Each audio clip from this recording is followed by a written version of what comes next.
Clear? तो ध्यान रखना, ये बात प्रूफ हो गया हमारा पहला लाइन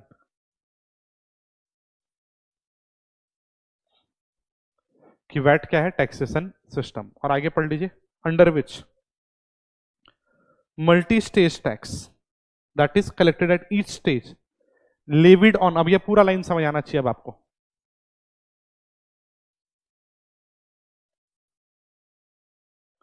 बोलिए समझ आ रहा है कि नहीं? ये समझ गए कीवर्ड पहला। मल्टी स्टेज भी समझ गए, क्योंकि सिंगल पॉइंट लगाने से रेवेन्यू लॉस होता है, या तो ट्रेसिंग का प्रॉब्लम होता।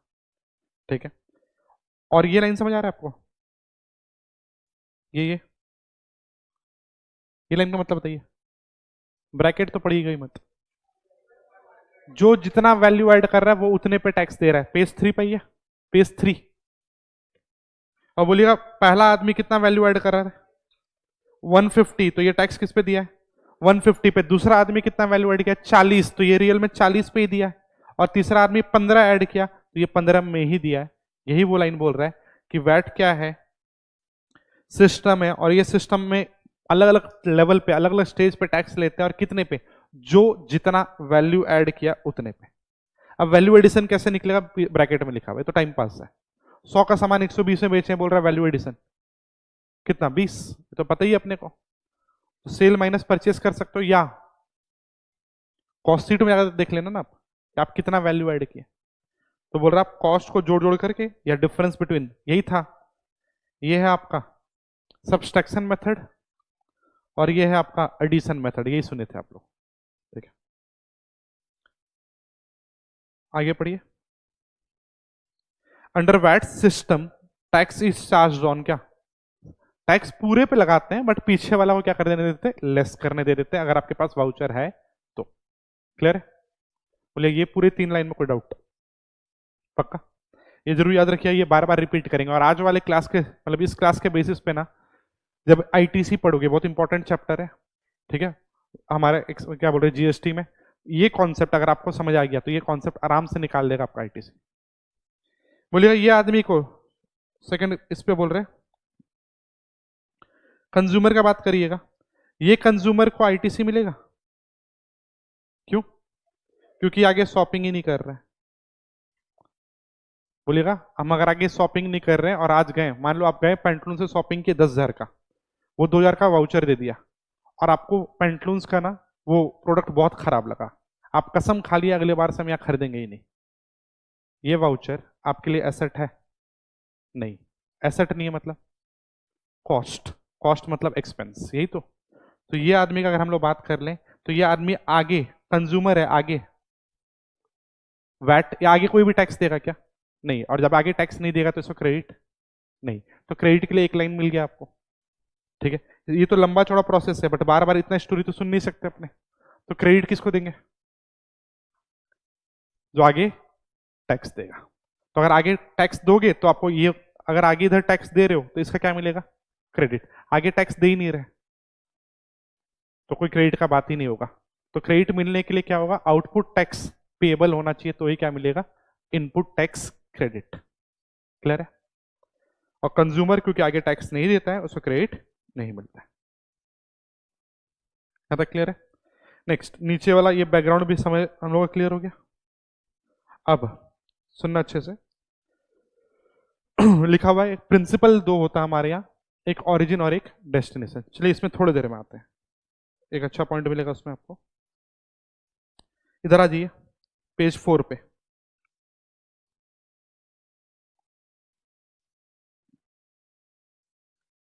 पेज 4 देखिए ना, क्या लिखा हुआ है? Variants of VAT. ये सब पढ़ा हुआ आपका, जस्ट वापस से आपको रिवाइज करवाने के पॉइंट ऑफ व्यू से दिखाया जा रहा है। आप लोग जब भी पढ़े हो 3 वेरिएंट पढ़े होगे। एक ग्रॉस प्रोडक्ट वेरिएंट, वैट का बात हो रहा है। वैट सर्विस पे था क्या? जल्दी नहीं, वो तो गुड्स पे रखता था वैट, सेल ऑफ गुड्स, तो यहाँ सर्विस कहीं नहीं दिखेगा आपको। जीपी वेरिएंट बोलता था कि हम आपको रॉ मटेरियल या इनपुट का क्रेडिट देंगे, कैपिटल गुड्स का नहीं देंगे। ये याद नहीं रखना, बस सुनना है आपको। ये बोलता था रॉ मटेरियल का आपको क्रेडिट मिलेगा बट कैपिटल गुड्स का नहीं मिलेगा। इनकम वेरिएंट बोलता था रॉ मटेरियल का भी देंगे, कैपिटल गुड्स का भी देंगे पूरा 100%, बट एक बार में नहीं, तोड़ तोड़ के देंगे, और मैक्सिमम इंस्टॉलमेंट 36। आप लोग सबको इंटर में वैट ही पढ़े हो ना, ठीक है, उस टाइम तो ओल्ड लॉ ही रहा होगा। और एक होता था कंजम्पशन वेरिएंट। कंजम्पशन वेरिएंट क्या बोलता था बोलिएगा? रॉ मेटेरियल पे भी पूरा और कैपिटल गुड्स पे भी पूरा, ये तोड़ तोड़ के नहीं, एक ही बार में। और आप लोगों को शायद याद हो तो इंडिया क्या फॉलो करता था? इंडिया में कौन सा? Income variant. But Maharashtra follow करता था कंजम्पशन वेरिएंट। कुछ पहले तो जीपी वेरिएंट कोई फॉलो नहीं करता था। क्यों नहीं फॉलो करता था? क्या प्रॉब्लम क्या है कैपिटल गुड्स से क्रेडिट नहीं मिलने से? कैसे बढ़ेगा बोलिए तो जब अपने मशीन परचेस कर रहे हैं, ये बिल है, मशीन 10 लाख का, और मान लो टैक्स लिख दे रहे हम या वैट ही लिख दे रहे हैं 1 लाख, 11 लाख का है। बोलेगा अगर आपको वैट का क्रेडिट नहीं मिलता है जीपी वेरिएंट में, तो जीपी वेरिएंट वाले केस में एंट्री क्या मारोगे? टू बैंक 11 लाख और कैशबैक नहीं है, पॉकेट से 11 लाख, कोई कैशबैक नहीं आया, मतलब पूरा का पूरा कॉस्ट। तो आप मशीन कितना लेते थे? 11 लाख। अब मशीन मेरे कॉस्ट शीट में आता है क्या? जल्दी जल्दी नहीं, धीरे धीरे जाता है, बट एक बार में नहीं जाता, जाता तो है ही। कैसे? डेप्रिसिएशन के नाम पे। तो अब बोलिएगा डेप्रिसिएशन कितने पे लोगे आप? 11। और अब डेप्रिसिएशन 1 लाख पे डेप्रिसिएशन बढ़ के आएगा। डेप्रिसिएशन बढ़ेगा तो कॉस्ट बढ़ेगा, और कॉस्ट बढ़ेगा तो सेलिंग प्राइस, अगेन इन्फ्लेशन। और इस 11 में तो 1 लाख टैक्स है, तो कहीं ना कहीं डेप्रिसिएशन के नाम पे बार बार बार बार बार बार मेरे कॉस्ट में क्या जाता जाएगा? टैक्स। और बार बार मेरे सेलिंग प्राइस में क्या चला गया? टैक्स। तो इनडायरेक्टली यहां भी क्या हो रहा है? Tax on tax. इसलिए जीपी वेरिएंट फॉलो नहीं होता, कहीं भी नहीं होता था। इनकम वेरिएंट, कंजम्पशन वेरिएंट, दोनों में क्रेडिट मिलता है। तो दोनों में क्रेडिट मिलता है, ये लाइन बोलते ही बोलिएगा, जैसे हम बोलते हैं क्रेडिट मिलता है, मेरा जनरल एंट्री चेंज हो जाएगा। आईटीसी 1 लाख और कॉस्ट 10। अब ये एक बार में दे बोलो या तोड़ तोड़ के दे, बेनिफिट तो मिलेगा ही फ्यूचर में, ठीक है। इनकम वेरिएंट में 36 मंथ में मिलता था और कंजम्पशन में डायरेक्टली। कौन सा बेटर है बोलिए तो? क्या होना चाहिए आपके हिसाब से? जीपी तो समझ आ रहा है ना, नहीं होना चाहिए।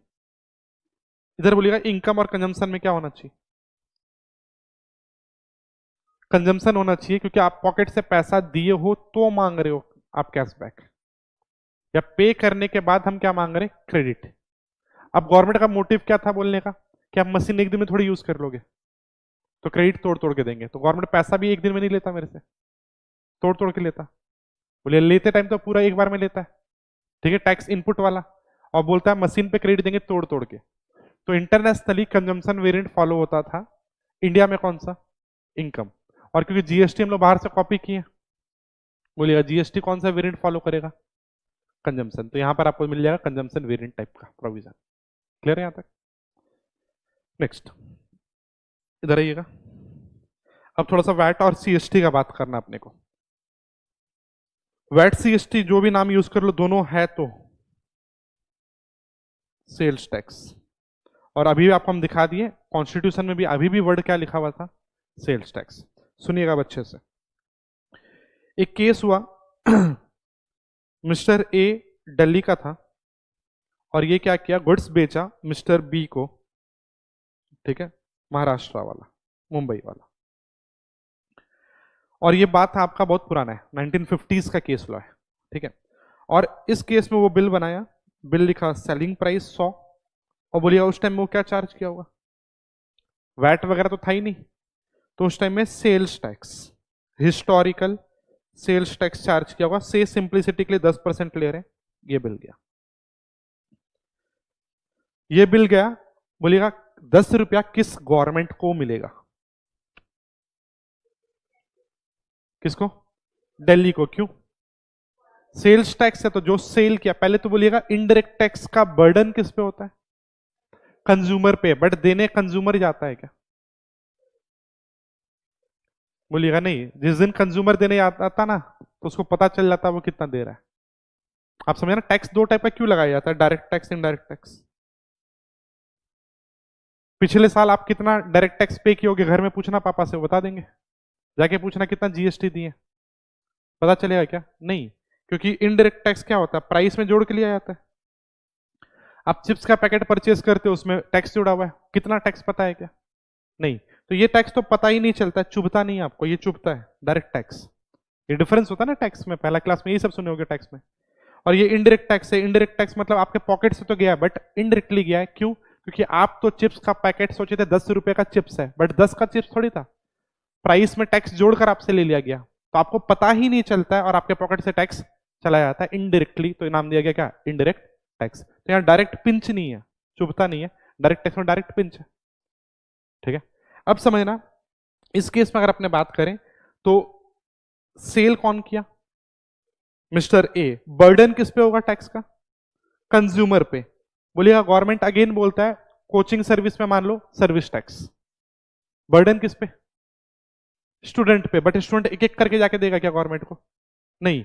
तो रेसिपिएंट्स को पकड़ना डिफिकल्ट होता है, तो आप किसको पकड़ लेते हो? सप्लायर को। रेस्टोरेंट वाला बोलिएगा, रेस्टोरेंट में एक एक कंज्यूमर को बोलेंगे जैसे आप फूड ऑर्डर करोगे टैक्स पे करो, पॉसिबल है? नहीं। तो क्या करें? रेसिपिएंट को पकड़ने से अच्छा किसको पकड़ लो? सप्लायर को। तो यही कॉन्सेप्ट है इंडायरेक्ट टैक्स में। इंडायरेक्ट टैक्स में डायरेक्टली नहीं लेते, कैसे लेते? इनडायरेक्टली। तो जाके आप नहीं देते हो, बट पॉकेट तो में से तो आपके ही जाता है। क्लियर है? तो इस केस में बोलिएगा बर्डन कौन बियर किया? Mister B. देने कौन जाएगा? ए। क्या दे रहे हो आप? Sales tax. सेलर कौन? ए। तो ए देने आएगा और किसको देगा? अपने गवर्नमेंट को, सेलिंग गवर्नमेंट को। तो ये पैसा मिल गया किसको? दिल्ली गवर्नमेंट को। अब क्या हुआ, इसको लेकर एक बवाल हुआ और महाराष्ट्र गवर्नमेंट बोला इससे हमारा रेवेन्यू लॉस हो रहा है। ठीक है, महाराष्ट्र गवर्नमेंट बोला कि अगर बाई चांस ये आदमी मिस्टर बी बाहर से नहीं खरीदा होता, हमारे यहां से ही खरीदता यही प्रोडक्ट, बोलिए तो टैक्स कहां मिलता? महाराष्ट्र। तो इस चक्कर में महाराष्ट्र गवर्नमेंट बोला इस ट्रांजेक्शन पे हम भी टैक्स लगाएंगे। ध्यान दीजिएगा, नहीं ध्यान दीजिएगा, महाराष्ट्र गवर्नमेंट बोला इस पे भी हम टैक्स लगाएंगे। अभी आप लोग कुछ देखे थे आर्टिकल, फिर से पढ़िए 54 नंबर 54, वो ब्रेकअप तक पढ़ना, कॉमा तक, और न्यूज़पेपर भी छोड़ दो। क्या लिखा वहां पर? टैक्स ऑन सेल और परचेज। तो महाराष्ट्र गवर्नमेंट क्या किया, वो भी इसके ऊपर में परचेज टैक्स लगा दिया। सेल्स टैक्स लग ही रहा था, महाराष्ट्र गवर्नमेंट परचेज टैक्स लगाया। ये मैटर बोला अब एक ही ट्रांजेक्शन पे दो दो टैक्स, सेल भी और परचेज, डबल टैक्स हो रहा था। तो ये मैटर गया कोर्ट में और कोर्ट, सुप्रीम कोर्ट का जजमेंट आया। बोलिएगा सुप्रीम कोर्ट क्या बोलेगा? सेल्स टैक्स परचेज टैक्स लग सकता है या नहीं, दोनों साथ में। तो पहले बताइएगा सुप्रीम कोर्ट करता क्या? लॉ बनाता है या लॉ पढ़ता है? लॉ पढ़ता है। ठीक है, और बोलिएगा पढ़ा होगा यही जो आप पढ़े, बोलिए। हाँ, तो बोलिएगा क्या लगेगा? सेल्स टैक्स और परचेज टैक्स। अब समझिएगा, तुम्हारा मुंबई बोला हाँ मेरे पॉइंट ऑफ व्यू से, और के बाद परचेज वाला लाइन पढ़ रहे हैं। और समझना, ये थोड़ी बोला है कि एक ट्रांजेक्शन पे एक, वहां लिखा हुआ है टैक्स लगेगा किस पे? सेल और परचेज पे। और बहुत बार एंड भी पढ़ते हो ना आप लोग, और को बहुत बार अपने क्या पढ़ते हैं? एंड। इसको बोलते हो आप पर्पसिव इंटरप्रिटेशन, लिटरल इंटरप्रिटेशन नहीं बोलते हो आप। ठीक है, तो अब इस चक्कर में ये मैटर गया सुप्रीम कोर्ट में और सुप्रीम कोर्ट बोला हाँ महाराष्ट्र गवर्नमेंट के पास पावर तो है, कॉन्स्टिट्यूशन में भी पावर लिखा हुआ है। समझना, सुप्रीम कोर्ट कभी भी लॉ बनाता नहीं है। लॉ कौन बनाता है? हमारे यहाँ 3 लेवल होता है ना हमारे स्ट्रक्चर में, बोलिएगा क्या क्या? Legislative, executive, judiciary. लेजिस्लेटिव मतलब पार्लियामेंट, बोथ हाउसेस जो लॉ बनाएगा। एग्जीक्यूटिव मतलब पार्लियामेंट का बनाया हुआ चीज को जो इंप्लीमेंट करेगा, दैट इज गवर्नमेंट। और जुडिशियरी मतलब जो इंप्लीमेंट हो रहा है कि नहीं हो रहा है अच्छे से ये देखेगा। तो जुडिशियरी का काम लेजिस्लेटिव वाला नहीं है। और लेजिस्लेटिव मतलब जो लॉ बनाने का पावर है वो कॉन्स्टिट्यूशन में दोनों को दिया हुआ है। अकॉर्डिंगली जजमेंट आया कि हाँ दिल्ली गवर्नमेंट भी लगा सकता है और मुंबई भी। ठीक है, हाँ दिल्ली गवर्नमेंट एक ही ट्रांजेक्शन पे दोनों नहीं लगाएगा, क्योंकि उसके पॉइंट ऑफ व्यू से या तो सेल होगा या तो क्या होगा? परचेज। बट मेरा सेल अगले का तो परचेज हो ही सकता है, तो उस पॉइंट ऑफ व्यू से जजमेंट आया दोनों लग सकता है। जैसे ये जजमेंट आया, ये जजमेंट क्रिटिसाइज हुआ, क्योंकि ऑब्वियसली एक ट्रांजेक्शन पे डबल डबल टैक्स थोड़ी देंगे। तो इस प्रॉब्लम को सॉल्व करने के लिए 1956 में, इस सेल्स टैक्स का प्रॉब्लम को सॉल्व करने के लिए 1966 में सीएसटी आया, 1956 में। क्लियर है? अब क्या हुआ, अब सेंट्रल गवर्नमेंट क्या बोला, सीएसटी का फुल फॉर्म तो पता ही है ना अपने को, सेंट्रल सेल्स टैक्स। तो अब क्या हुआ, मिस्टर ए जब सेम दिल्ली वाला बेचा मिस्टर बी मुंबई वाले को, तो अब सेंट्रल गवर्नमेंट बोला अब बीच में सेल्स टैक्स परचेस टैक्स मत लिखो आप लोग, अब लिखना सेलिंग प्राइस और लिखना सेंट्रल सेल्स टैक्स, रेट वही 10%। बोलिएगा ये टैक्स किसको मिलेगा? अब समझना, पहले दिल्ली और महाराष्ट्र गवर्नमेंट आपस में लड़ रहा होगा कि टैक्स हम लेंगे, दिल्ली वाला बोल रहा था, महाराष्ट्र वाला बोल रहा था हम, बोला इन लोगों का लड़ाई में सेंटर आया और बोला आपसे बिल में लिखना जल्दी से सेंट्रल सेल्स टैक्स। तो अब तो ये दोनों रेदर साथ मिलकर लड़ेंगे अब सेंटर से, समझ आ रहा है? क्योंकि इनको रेवेन्यू लॉस हो गया। पहले तो किस स्टेट को मिलेगा ये बात हो रहा था, अब सेंटर बोला नहीं आप दोनों हट जाओ हम लगाएंगे। तो ये जैसे ही सेंट्रल गवर्नमेंट बोला हम लगाएंगे, ऑब्वियसली स्टेट वाले अग्री नहीं कर रहे थे, तो सेंटर बोला ध्यान सुनिएगा, हम लगाएंगे तो सही बट रखेंगे नहीं। ध्यान रखिएगा, सीएसटी एक सॉल्यूशन था प्रॉब्लम का। किस प्रॉब्लम का? सेल्स टैक्स परचेस टैक्स एक ही ट्रांजैक्शन पे। तो सेंट्रल गवर्नमेंट बोला लगाने का पावर मेरे पास होगा बट हम रखेंगे नहीं, हम बस ये लड़ाई सॉल्व करने के लिए आए, और रखेगा सेलिंग स्टेट। सेंट्रल गवर्नमेंट ये रूल बना दिया, जो कि जनरली पहले होता था, हमेशा से ही सेल्स टैक्स किसको मिलता था? सेलिंग को ही। बस ये महाराष्ट्र वाला क्या कर दिया था उस टाइम पे, परचेस पे भी लगाने लग गया था। तो सेंटर बोला नहीं, लगेगा सेंट्रल सेल्स टैक्स, लेवी करेगा सेंट्रल गवर्नमेंट बट रखेगा कौन सा? Selling state. तो ये था कॉन्सेप्ट किसका? सीएसटी का। क्लियर है? अब मेरे को बताइएगा, ये मेरा इनपुट है और ये मेरा आउटपुट है। हम पीछे वैट दिए, आगे देना है वैट। जल्दी बोलिएगा, credit set of, ITC set of मतलब यूटिलाइज होता होगा कि नहीं? होता होगा। पीछे वैट दिए, आगे दिए सीएसटी।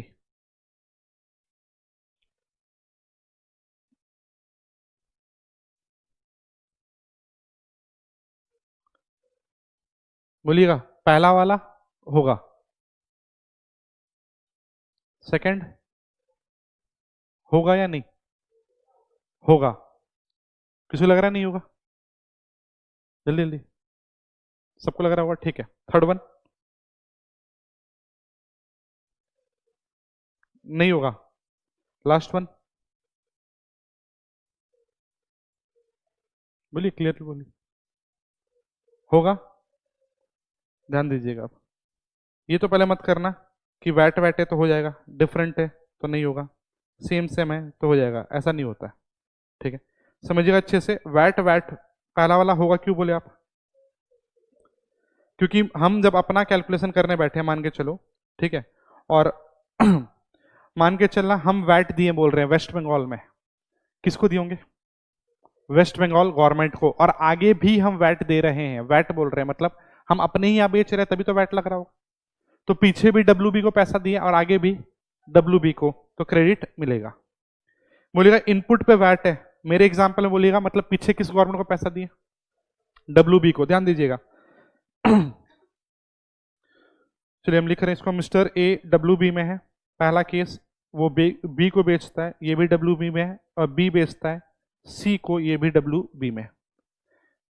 इसके पॉइंट ऑफ व्यू से बात कर रहे हैं। ये पीछे क्या दिया है? जल्दी जल्दी बोलिएगा, वैट किसको?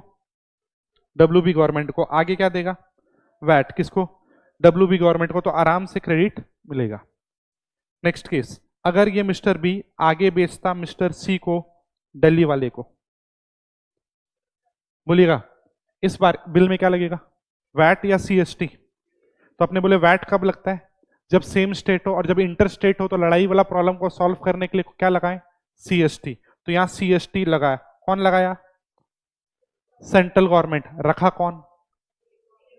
तो अभी भी ये एग्जाम्पल 1 था पहला, ये एग्जाम्पल 2, पीछे हम क्या दिए? वैट किसको? डब्ल्यूबी को। आगे क्या दे रहे हैं? सीएसटी। बट ये सीएसटी किसको जाएगा? सेलिंग गवर्नमेंट को, तो बोला पीछे भी वैट दिए किसको, डब्ल्यूबी को, आगे भी सीएसटी देना है किसको, डब्ल्यूबी को। नाम अलग है बट है तो दोनों ही क्या, सेल्स टैक्स। तो वैट का क्रेडिट वैट में यूज होता था, वैट का क्रेडिट सीएसटी में यूज होता था। क्लियर है? नेक्स्ट सुनिएगा, ये जो आदमी परचेज किया ना, अब हम सी से बढ़ा दे रहे, सी आगे मिस्टर डी को बेचता है दिल्ली में। देखिए अभी तक कंक्लूजन हम बोलते आ रहे हैं, आपका लिखा हुआ है वैट, वैट में यूज हो रहा है, फिर वैट सीएसटी में यूज हो रहा है। हम अब यहां से बात कर रहे हैं, सी परचेज किया और आगे दिल्ली में बेच रहा है, बोलिएगा आगे क्या लगा रहा होगा बिल में, वैट। वैट किसको दे रहा होगा, दिल्ली गवर्नमेंट को। सीएसटी किसको दिया गया, बोलिएगा सीएसटी दिए हैं हम डब्ल्यूबी गवर्नमेंट को, और आगे वैट दे रहे हैं दिल्ली को। दिल्ली बेनिफिट देगा नहीं, तो आप यही पढ़ते थे वैट का क्रेडिट वैट में मिलेगा, वैट का क्रेडिट सीएसटी में भी मिलता था बट सीएसटी का वैट में नहीं। एक और केस, दिल्ली गवर्नमेंट डी को नहीं बेचकर ई को बेचा होता, मिस्टर ई को, और ई होता मान लो हिमाचल में, बोलिएगा इस बार ये बिल में क्या लगाया होता, सीएसटी, और सीएसटी किसको दिया होता, पीछे भी तो सीएसटी है, तो सीएसटी सीएसटी, हाँ ये नहीं होगा, समझ आ रहा है। सीएसटी ये वाला किसको मिला है, ममता बनर्जी को, और ये सीएसटी किसको मिलना है, बोलिएगा केजरीवाल को। क्या लगता है केजरीवाल मान जाएगा, नहीं, समझ आ रहा है। तो सीएसटी का पैसा सीएसटी में नहीं होता था, यही कॉन्सेप्ट था। कौन, ई का बात करिए, सी का, बोलिएगा ई अगर डब्ल्यू बी में होता, बोलिए ई कहीं भी हो बिल में क्या लगा होता, सीएसटी, और किसको पैसा मिला होता, दिल्ली को। हाँ आप भले ये बोल सकते थे कि ये आदमी अगर बोलिएगा डब्ल्यू बी में होता तब तो सीएसटी होता ही नहीं, पहला एग्जांपल बन जाता वैट, वैट वाला। क्लियर है? तो आइएगा अब देखिएगा, यूटिलाइजेशन ऑफ क्रेडिट और सेट ऑफ, वैट वैट लिखा हुआ देख लीजिए, और लास्ट में एक लिख लीजिए, लास्ट में बोलिएगा हम जो लिखे हाथ से, मिलेगा क्या, नो।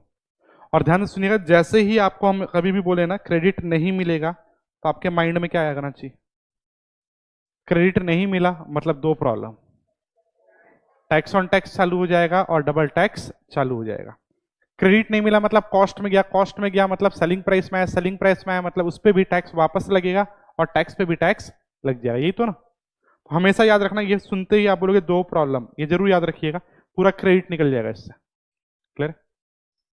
नेक्स्ट तो बोलिएगा जीएसटी लाने का रिक्वायरमेंट क्यों है। एक तो पीछे से बात करिए ना, जो पहले सुने आप,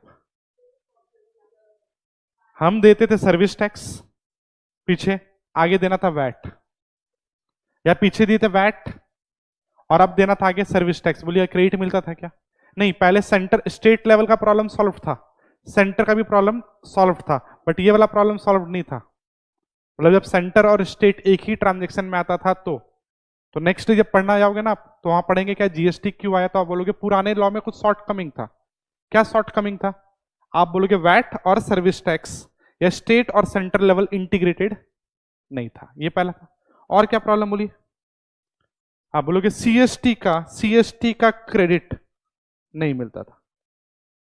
देख लीजिए सीएसटी नॉन क्रेडिटेबल आइटम था, यही पढ़ के आए थे आप इंटर में कि सीएसटी का क्रेडिट मिलते ही नहीं है। अब आपको लगना चाहिए क्यों, देख लो, सीएसटी दिए मान लो पीछे हम दिल्ली वाले को, आगे हम वैट के नाम से डब्ल्यूबी को पैसा दें, या आगे हम सीएसटी के नाम से डब्ल्यूबी को पैसा दें, वो दिल्ली वाला सीएसटी का बेनिफिट देगा क्या, नहीं। तो सीएसटी का क्रेडिट मिलता ही नहीं था, ये सबको क्लियर हो गया। नेक्स्ट अब समझना, क्योंकि सीएसटी नॉन क्रेडिटेबल था, हम लिखते रहे यहां वर्ड सीएसटी को, हम लोग वर्ड यूज करते थे नॉन क्रेडिटेबल,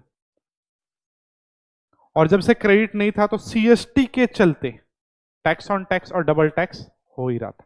जिस बिल में सीएसटी लग गया, बोलिएगा आगे कहां बेचो उससे कोई मतलब नहीं है, आगे अपने यहां बेचो या आगे दूसरे के यहां बेचो, अगर बिल में पीछे सीएसटी लगा है तो मार्केट में इन्फ्लेशन बढ़ेगा ही बढ़ेगा। ये बात सबको समझ आ रहा है पक्का? अब नेक्स्ट सुनिएगा स्टोरी। 2007 वैट कब आया? तो 2005 में जब वैट आया तो हम लोग स्टेट लेवल का, पहले बोलिएगा वैट आने से, और ये टैक्स ऑन टैक्स जो होता है ना, कुछ के ऊपर कुछ, उसको बोलते हैं कैस्केडिंग। तो पेज 2 का हेडिंग अगर आप देखो तो वही लिखा होता है कैस्केडिंग इफेक्ट एनालिसिस, पेज 2 का, ठीक है। बोलिएगा वैट आने से कैस्केडिंग इफेक्ट खत्म हो गया। ये लाइन सही है गलत है? गलत है, क्यों? पहले तो सेंटर और स्टेट जब आएगा तब प्रॉब्लम है, और स्टेट में भी दो जगह प्रॉब्लम है, जब क्या आ जाएगा? सीएसटी। तो हाँ, वैट आने से कैस्केडिंग इफेक्ट कम हुआ बट खत्म नहीं हुआ। कहां होगा खत्म? जीएसटी में। समझ आ रहा है? नेक्स्ट, अब 2007 का बात सुनिएगा। 2007 में गवर्नमेंट जब वैट आया और गवर्नमेंट देखा कि हाँ वैट आने से क्या हो रहा है, इन्फ्लेशन कम हो रहा है, ऑब्वियसली कम होगा क्योंकि हमारा फिगर में 50 रुपया कम हो रहा था, याद है?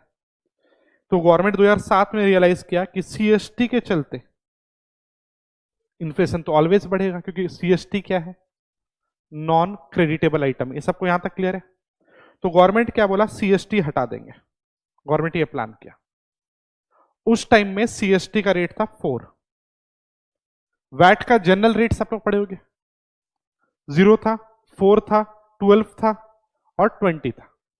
अब कोई कोई स्टेट 4 के बदले 5 कर चुका था, सॉरी 12 नहीं था, 12.5 था, और कोई कोई स्टेट 12.5 के बदले 14.5 कर चुका था। हम बेसिक व्हाइट पेपर का बात कर रहे हैं। व्हाइट पेपर ऑन वैट बोलता था 4%। तो जीएसटी का भी, सॉरी सीएसटी का भी रेट कितना था? 4।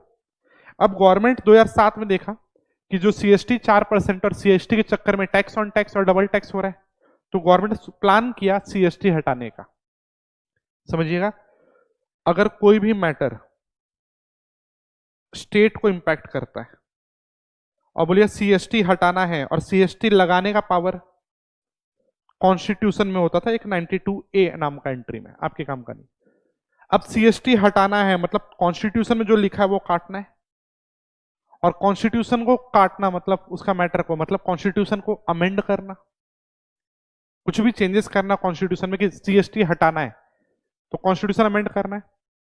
और कॉन्स्टिट्यूशन अमेंड करने के लिए एक आर्टिकल होता है 368, ठीक है, और ये बोलता है कॉन्स्टिट्यूशन अमेंड करने के लिए आपको 2/3 मेजोरिटी चाहिए, ठीक है। ये काम आएगा जीएसटी में।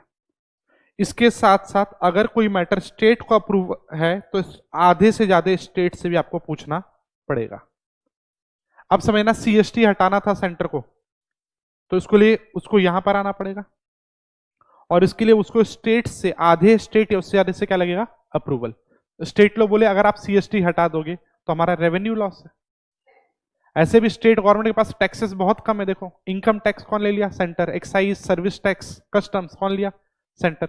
स्टेट के पास रेवेन्यू का एरिया कम है, तो स्टेट लोग माने नहीं। ध्यान दीजिएगा, गवर्नमेंट बहुत समझाया कि सीएसटी के चक्कर में इन्फ्लेशन बढ़ रहा है, ये हो रहा है। स्टेट बोले नहीं, हमारा रेवेन्यू लॉस है। तो गवर्नमेंट बोला ठीक है, एक काम करो, आप हटा दो इसको, हम आपका लॉस कंपनसेट कर देंगे। लाइन सुनिएगा, बहुत काम का है। सेंटर बोला आपका लॉस हो रहा है इसलिए ना आप बोल रहे हो नहीं, तो ठीक है, आप एक काम करो, सीएसटी हटने दो। सीएसटी हटने से जो आपका लॉस होगा सेंटर पे कर देगा किसको? स्टेट्स को। तो स्टेट बोला ठीक है, आप दे दो।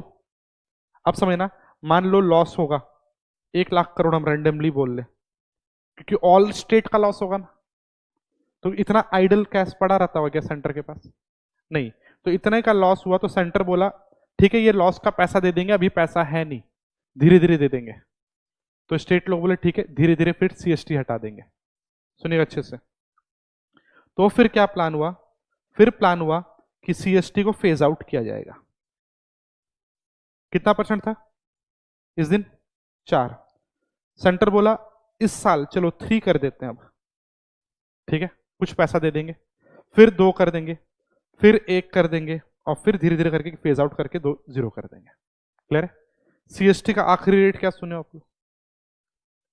रजिस्टर्ड पर्सन वाला बात कर रहे हैं, फॉर्म सी वगैरह, अगर आप लोग काम क्योंकि वो 2% आई गेस यही सुनोगे सीएसटी का। तो बेसिकली बात क्या है ना, 4 से 3 कर दिया स्टेट, 3 से 2 कर दिया, और इसके बाद ये वाला जो लॉस था ना, ये वाला, इसका लॉस का पैसा मिला ही नहीं स्टेट्स को। तो उसके बाद स्टेट्स 1 और 0 नहीं होने दिया। तो 2009 से लेकर 2017 तक सीएसटी कितना लगा? 2%। और इधर ये आज तक नहीं पे हुआ। तो स्टेट्स को लॉस जो सीएसटी के इंप्लीमेंटेशन से, सीएसटी को फेज आउट से जो लॉस हो रहा था उसका कंपनसेशन आज तक नहीं मिला, समझिएगा। यहां तक क्लियर है? अब क्या हुआ, ये लोग प्लान किए जीएसटी लाएंगे। सुनना अच्छे से, जीएसटी लाएंगे। तो ये लोग बोले जीएसटी लाने के लिए बोलिएगा, जीएसटी के लिए अगेन कॉन्स्टिट्यूशन में लिखना होगा, क्योंकि कॉन्स्टिट्यूशन में आज तक क्या लिखा हुआ है? Excise, service tax, sales tax, ये सब लिखना है। तो अब सेल्स टैक्स हटाना होगा, एक्साइज हटाना होगा, सर्विस टैक्स हटा के क्या लिखना होगा?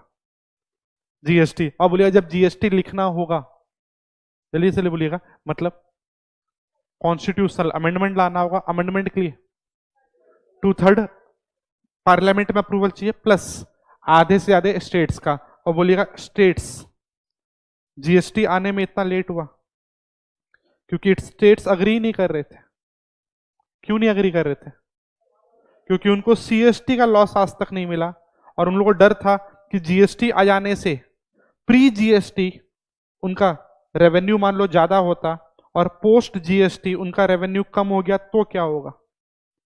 तो सेंटर बोला वही बात, लॉस कंपनसेट कर देंगे। समझ आ रहा है? तो अब बोला गया यही 2000, आप समझना, जीएसटी का पहला डेट बोला गया था 1/4/2010 से इंप्लीमेंट हो जाएगा। फिर 2012 किया गया, और फिर ये डिले होते होते तो यहां तक पहुंचा। रेदर 2004 में रिपोर्ट आया था जीएसटी इंप्लीमेंटेशन का।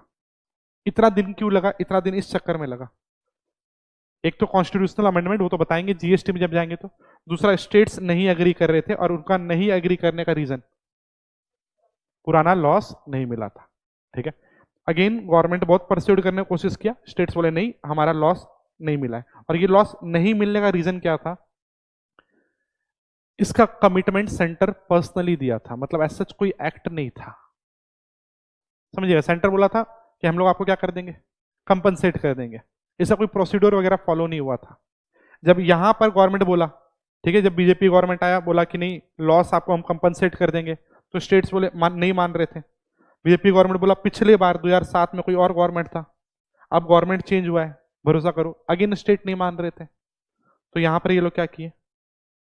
एक एक्ट लेके आ गए, और गवर्नमेंट बोला आपको डर है ना कि हम पैसा नहीं देंगे, तो हम लिख के एक्ट में लिख के दे रहे हैं कि हम आपको पैसा देंगे, और अगर पैसा नहीं दिए तो आप चल जाना कोर्ट। पहले बार तो नहीं जा सकते थे, एक्ट नहीं था, बट इस बार तो एक्ट है।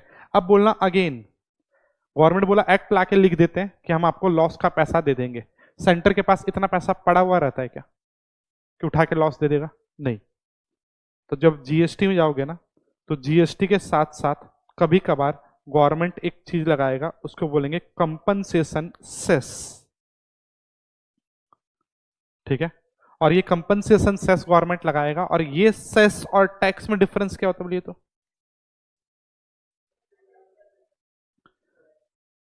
एक तो दो डिफरेंस होता है समझना, एक तो कॉन्सेप्ट होता है और एक होता है मैथ्स। कॉन्सेप्ट पहले, मैथ्स क्या होता है? टैक्स किस पे लगता है? वैल्यू पे। सेस किस पे लगता है? टैक्स पे। ये मैथ्स है, कॉन्सेप्ट नहीं। और ये फॉलो होता है डीटी में, आईडीटी में नहीं। सर्विस टैक्स का आखिरी रेट क्या सुने हो आप लोग? मतलब जब भी सर्विस टैक्स था, कोई रेट ध्यान है? 15 था।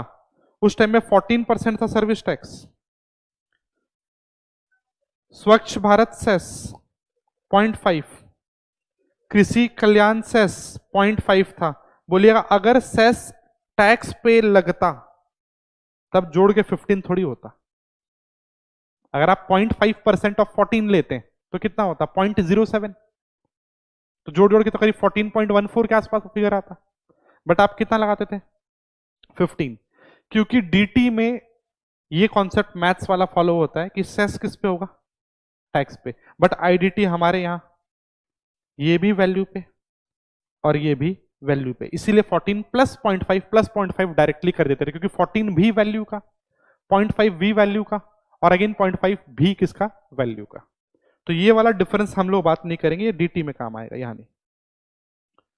जो रियल डिफरेंस होता है टैक्स और सेस में, बोलिएगा एंड यूज। टैक्स का पैसा गवर्नमेंट को जहां मन करेगा वहां खर्च करेगा, इनकम टैक्स, एक्साइज, जहां भी।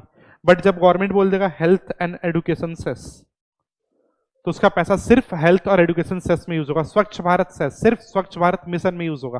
कृषि कल्याण सेस सिर्फ फार्मर्स वेलफेयर के लिए होगा। वैसे ही गवर्नमेंट बोला जीएसटी के साथ साथ हम क्या लगाएंगे, क्योंकि अगर बाई चांस ये अलग से नहीं लगाते तो ये पैसा कहीं भी यूज हो जाता। तो गवर्नमेंट बोला नहीं, ये सेस लगाएंगे, वो भी किसके लिए, कंपनसेट करने के लिए। और इसके लिए आपको नेक्स्ट डे जीएसटी में एक एक्ट लिखा हुआ मिल जाएगा, compensation, GST compensation to states act. ये एक्ट सिलेबस में नहीं है, ठीक है, बट अपने पढ़ते पढ़ते बात कर लेंगे। और इसको सिलेबस में डाल ही देना था। जब पूरा जीएसटी पढ़ाया तो 10-15 पेज का एक और एक्ट था, ये भी पढ़ा देता तो पूरा जीएसटी खत्म हो जाता आपके, ठीक है। नेक्स्ट, यहां तक क्लियर है? इधर आइए। तो हमारा क्रेडिट वाला पूरा कॉन्सेप्ट बात हो गया, ठीक है। ये जीरो रेटिंग काम का नहीं है अभी, ये हम लोग इंपॉर्टेंट है, ये बात करेंगे जीएसटी में डिटेल में, ठीक है।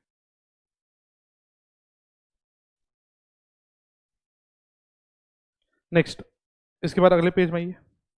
तो हम लोग वैट का पूरा बात कर लिए, वैट क्यों आया, सीएसटी क्यों आया, ये बात हो गया। एक्साइज की भी बात कर लिए, क्योंकि एक्साइज में सैनवेट वाला कॉन्सेप्ट था। अब सर्विस टैक्स में आते हैं, ठीक है, ध्यान से सुनिएगा। सबसे रीसेंट टैक्स जो था ना, सर्विस टैक्स था। सर्विस टैक्स कब आया, 1994 में, ठीक है। अब आप बोलोगे वैट आया 2005 में, तो सबसे रिसेंट तो वैट हुआ। वैट के पहले सेल पे टैक्स नहीं था क्या, था। तो ये कोई नया चीज नहीं हुआ, बस मेथड चेंज हुआ ना। तो वैट आना को नया टैक्स नहीं बोले, इसलिए बोलते हैं सबसे रीसेंट टैक्स हमारे यहाँ क्या था, सर्विस टैक्स, ठीक है। ध्यान से सुनिएगा, सर्विस टैक्स के अलावा पहले टैक्स का नाम बताइए, क्या था, जल्दी। इनडायरेक्ट टैक्स बताइएगा सर्विस टैक्स के अलावा।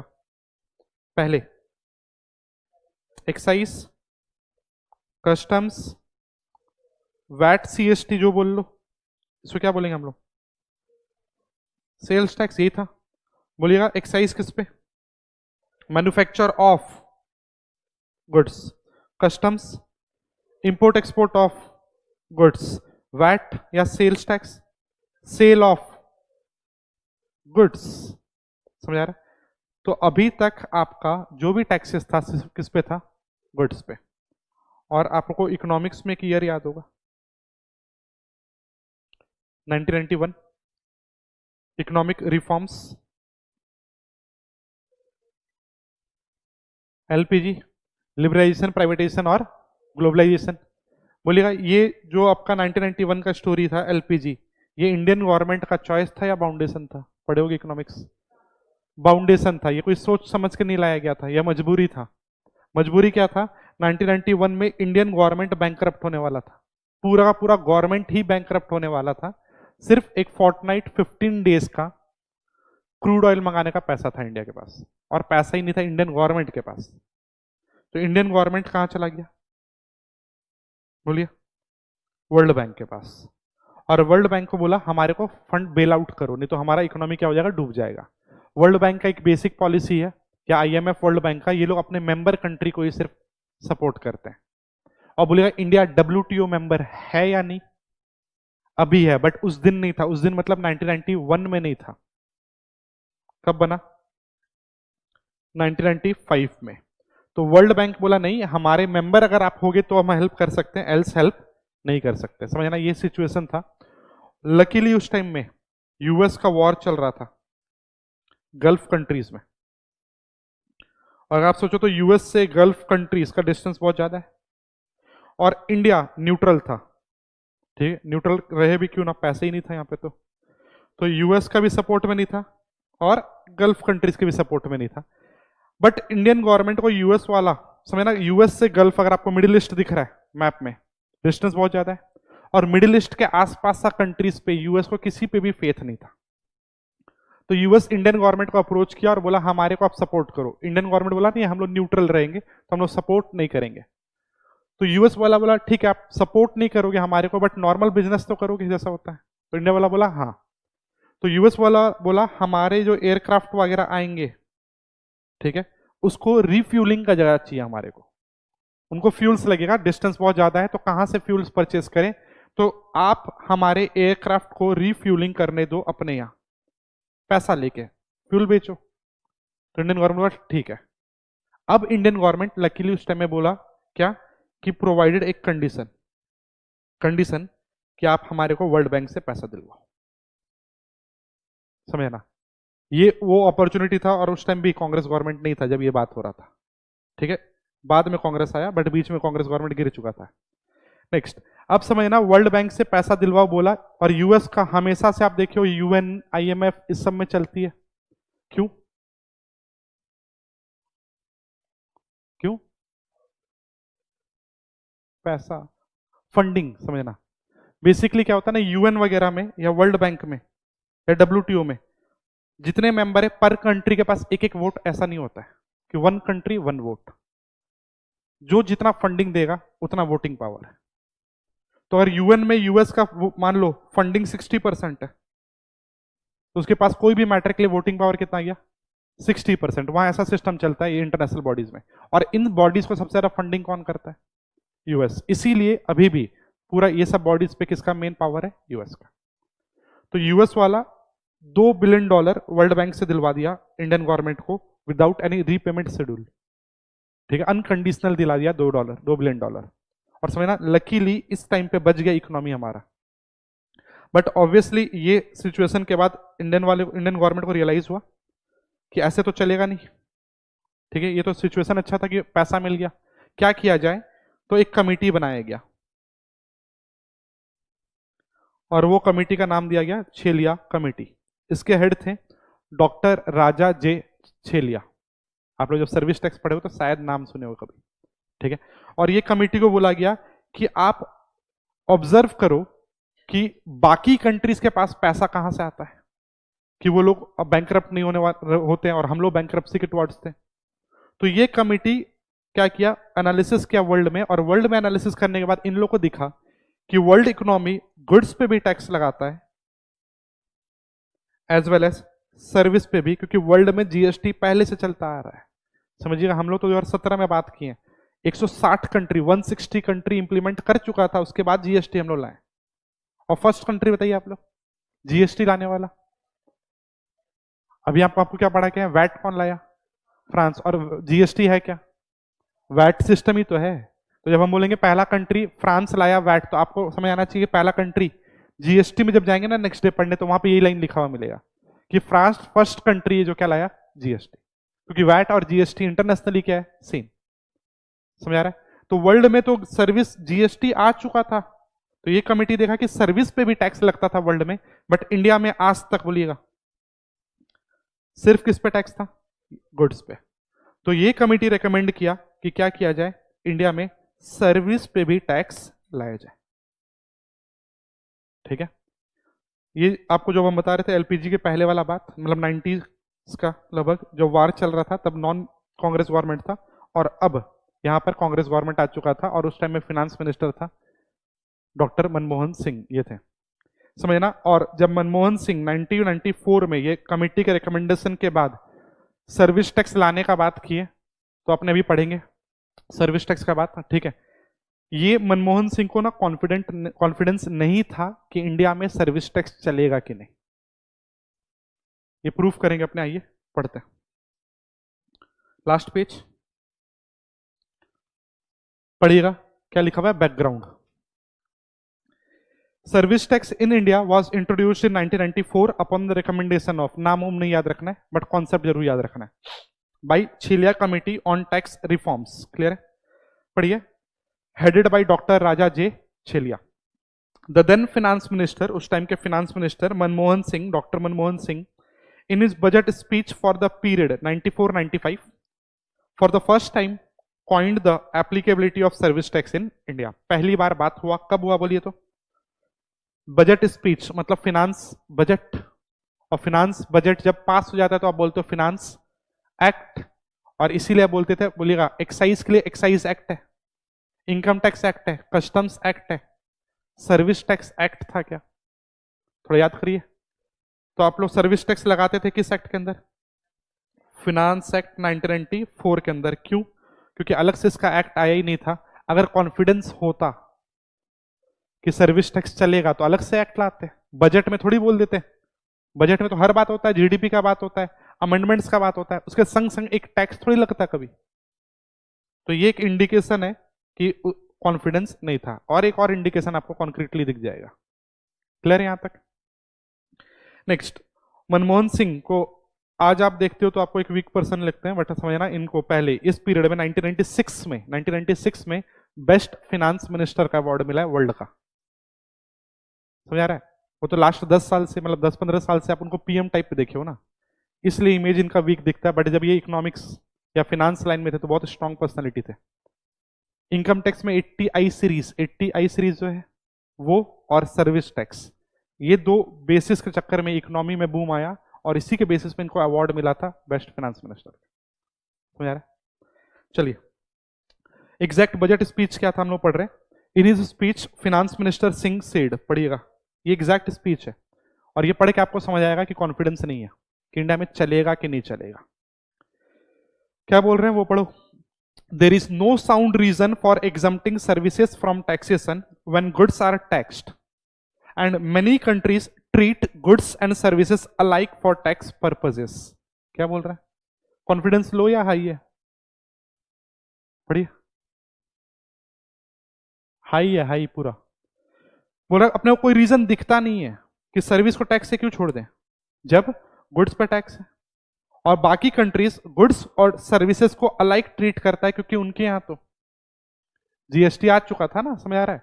तो अभी तक तो लाइन पूरा एकदम क्या है, कॉन्फिडेंस में, कि अपने क्यों सर्विस को छोड़े, ये वाला बात है, जब गुड्स पे लगा ही रहे और बाकी जगह लग भी रहा है। बट आगे पढ़िए, इसके बाद स्पीच कंटिन्यूड है। द टैक्स रिफॉर्म कमिटी, मतलब जो छिलिया कमिटी था, वो बोल रहे हैं क्या, has also recommended imposition of tax on services as a measure for broadening the base of indirect taxes. अभी तक भी लाइन क्लियर है, कॉन्फिडेंस हाई है। क्या कि कमिटी भी बोला है कि रेवेन्यू जनरेट करने के लिए आप क्या करिए, सर्विस पे टैक्स लगाइए। आगे का लास्ट लाइन ये मेन है, और पढ़िएगा, ये लाइन पढ़ के आपको लगेगा कि ऑब्वियसली यहां पे कॉन्फिडेंस लैकिंग था। समझना? कभी ऐसे सुनो आप टैक्स लगा रहे हैं, I therefore propose to make a modest effort, tax ऐसे लगता है क्या? नहीं, आप टैक्स कभी भी आता है तो आप देखो, स्पीच सुनो, पढ़ के समझ आएगा। गवर्नमेंट का आगे प्लान है, विजन है, रेवेन्यू वो पर्सपेक्टिव से सोच रहा है। यहां पे लैंग्वेज क्या, I therefore propose to make a modest effort. चलो आप बोलोगे ठीक है, एटिकेट से, चलो उसके बेसिस से बोला हुआ है, बट आगे भी पढ़िए। In this direction by imposing a tax on,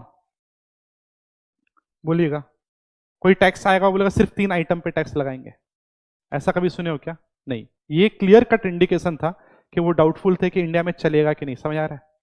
तो इंडिया में ट्रायल बेसिस पाया सर्विस टैक्स, इसलिए इसका अपना कोई एक्ट नहीं था, और इसलिए सिर्फ 3 सर्विस पे क्या था, सर्विस टैक्स। 94-95 में कलेक्शन हुआ इन 3 सर्विसेज से 407 करोड़। पहला साल में इतना सर्विस टैक्स कलेक्ट हुआ, अगले साल ये 3 में और 2 सर्विस जोड़ा गया, अगले साल हुआ 1054 करोड़, और हर साल बजट में कुछ कुछ ऐड करता गया सर्विस टैक्स। समझ आ रहा है? और 2016 से पहले 119 सर्विस पे सर्विस टैक्स आ गया था, स्टार्ट हुआ था 3 से। समझ आ रहा है? अब सुनना अच्छे से। इसके बाद अपने और बात कर लें तो रेदर 2012, सॉरी 2016 नहीं, 2012, क्योंकि नेगेटिव लिस्ट पढ़ के आयोगे ना आपको सर्विस टैक्स में, वो 2012 में आया था। तो इसके पहले तक 119 सर्विस तक आ गया था सर्विस टैक्स में। और अब क्या हुआ, जब गवर्नमेंट को लगा कि सर्विस टैक्स बहुत बड़ा हो गया, ध्यान दीजिएगा 2012 का बात बता रहे हैं आपको, पहले तो चलो था 3, तो और 2 जोड़ दिए, और 2 जोड़ दिए, तो हम लोग जोड़ जोड़ के बता रहे थे। बट जब अब गवर्नमेंट को लगा कि बहुत ज्यादा ही बड़ा हो गया सर्विस टैक्स, तो गवर्नमेंट बोला अब सिलेक्टिव अप्रोच नहीं, ये था सिलेक्टिव अप्रोच, इन 3 पे, इन 2 पे, ऐसे सिलेक्ट कर करके बोल रहे थे। 2012 में गवर्नमेंट बोला सर्विस टैक्स बहुत बड़ा हो गया, ऐसे भी 18 साल हो गया था, देख लीजिए 94 से 2012 बड़ा हो गया सर्विस टैक्स। और बोला गया क्या कि अब सर्विस टैक्स कैसे लगाया जाए, कॉम्प्रिहेंसिव बेसिस। कॉम्प्रिहेंसिव बेसिस मतलब गवर्नमेंट बोला अब ऑल सर्विस पे सर्विस टैक्स, जिस पे नहीं लगाना है उसको बस बता देंगे, एक्सेप्ट कुछ, और ये कुछ का नाम दिया गया नेगेटिव लिस्ट। क्लियर है? तो पहले था सिलेक्टिव, किस पे लगा रहे थे वो बताएं, और अब क्या बोल रहे हैं, सब पे एक्सेप्ट कुछ। और ये कॉन्सेप्ट नेगेटिव लिस्ट वाला जीएसटी में भी है। ठीक है, पढ़िए। So the journey of taxation of services began by क्या, सिलेक्टिव अप्रोच या selective taxation of just 3 services on 1 July 1994 से आया था ये, बिफोर द बजट 2012। आगे बोल रहा है 119 services were brought to the service tax net, और पहले क्या नाम था इसका, selective approach. However budget 2012 brought a paradigm shift in the history of service by shifting the service tax base from the selective approach to the comprehensive approach by introducing the concept of negative list. Presently मतलब 2016-17 मतलब जब अपना GST आ रहा था उसके एक दिन पहले, मतलब 30 जून 2017 अगर आप बोलो, जीएसटी कब से आया, 1 जुलाई से, वो नेक्स्ट डे देख ही लेंगे। उसके पहले 15 सर्विस छोड़कर बाकी सब पे क्या था, सर्विस टैक्स। समझ आ रहा है? पहले 17 हुआ करता था, फिर 15 हो गया था। तो अगेन ये कॉन्सेप्ट आपको कहां मिलेगा, नेगेटिव लिस्ट वाला, जीएसटी में। और सुनना 2000 अगर अपने बात कर ले 2016-17 का फिनांस अगर रेवेन्यू अगर आप देखोगे तो सर्विस टैक्स से मोर देन 60% कलेक्शन था इनडायरेक्ट टैक्स का। मतलब एक ऐसा टैक्स जो करीब 20 साल पहले था ही नहीं, 94 में आया, ट्रायल बेसिस पे आया, और वो एंड में मतलब जीएसटी आने के पहले सबसे मेन कंट्रीब्यूटरी था गवर्नमेंट का रेवेन्यू का। तो समझना सर्विस टैक्स मास्टर स्ट्रोक था, ये नहीं होता तो इकोनॉमी पूरा डूबा हुआ रहता। क्या तक क्लियर है? जस्ट सर्विस टैक्स के बारे में बात कर ले तो सर्विस टैक्स क्या करने पे लगता था, पढ़िए तो, प्रोवाइड और क्या लिखा हुआ है, टू बी प्रोवाइडेड। पहले इस पे आते हैं, सर्विस प्रोवाइड तो लिखा हुआ है, सर्विस रिसीव्ड नहीं लिखा हुआ, पहला बात, क्योंकि समझना आप रिसीव बोलना चालू करोगे ना, सेम वे ये काम आएगा जीएसटी में, क्योंकि यही टोन में, जिस टोन में बात हो रहा है सर्विस टैक्स, उसी टोन में जीएसटी बात होगा। जैसे यहां सर्विस प्रोवाइड हो रहा है, वहां क्या बोलेंगे, गुड्स या सर्विस दोनों होगा ना, वहां भी प्रोवाइड टाइप का ही वर्ड आएगा कुछ। ठीक है, रिसीव क्यों नहीं बोल रहा है, क्योंकि बर्डन तो कंज्यूमर पे है, तो रिसीव्ड बोलना चाहिए।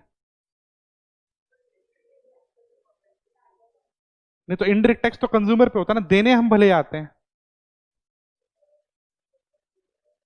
नहीं कंज्यूमर से लेना नहीं है, हम तो बोल रहे कंज्यूमर से लेना नहीं, देने जाएगा सप्लायर। बट किस पे, सर्विस रिसीव्ड बोलना चाहिए था, प्रोवाइड क्यों बोला? दोनों बात बराबर है क्या?